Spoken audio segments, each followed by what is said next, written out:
Psalm chapter 139, verse 14.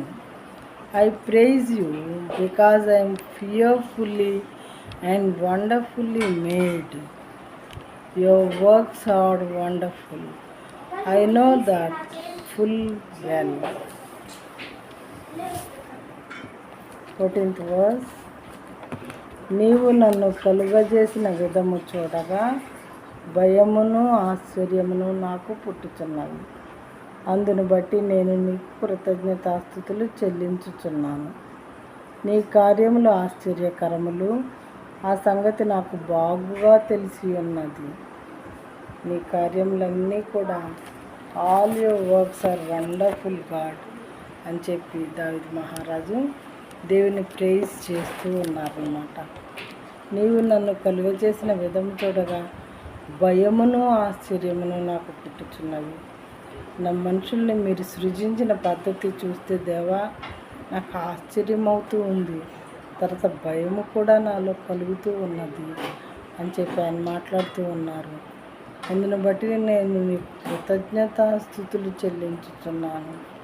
నీ కార్యములు ఆశ్చర్యకరములు, ఆ సంగతి నాకు బాగుగా తెలిసి ఉన్నది అని చెప్పింది. All your works are wonderful God అని చెప్పి ఆయన దేవుని ప్రైజ్ చేస్తూ ఉన్నటువంటి వ్యక్తిగా ఉన్నాడు.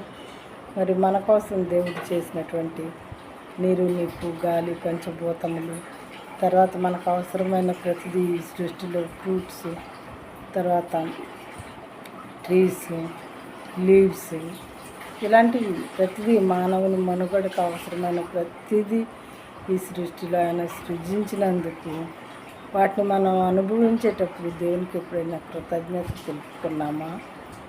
నీకు ఎవరైనా కొద్దిగా చిన్న సహాయం చేసి 100 రూపాయలు ఇస్తేనే థ్యాంక్స్ అండి అని చెప్తావు కదా. అలాంటిది సమస్తము నీ కోసం సృజించినటువంటి దేవునికి ఎప్పుడైనా కనీసం ఒక్కసారైనా దేవా నా కోసం ఎన్ని వండర్ఫుల్ థింగ్స్ మీరు ఈ సృష్టిలో సృజించారు. మీరు గాలిని ఈ సృష్టిలో సృజించకపోతే, గాలి లేకపోతే మరి నేను ఎప్పుడో చనిపోయి ఉండేవాళ్ళం. అలాగే నీరు తాగటానికి లేకపోతే ఎప్పుడో చనిపోయి ఉండేవాళ్ళం.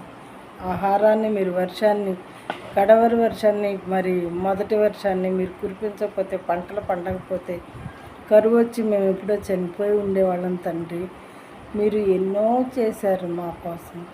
అలాంటి మేలులన్నింటికి thanks God, we thank you, we praise you God అని ఎప్పుడైనా మనం చెప్పిన వారముగా ఉన్నామా? మనల్ని మనం పరిశీలించుకుందాం ప్రియమైన వారలారా.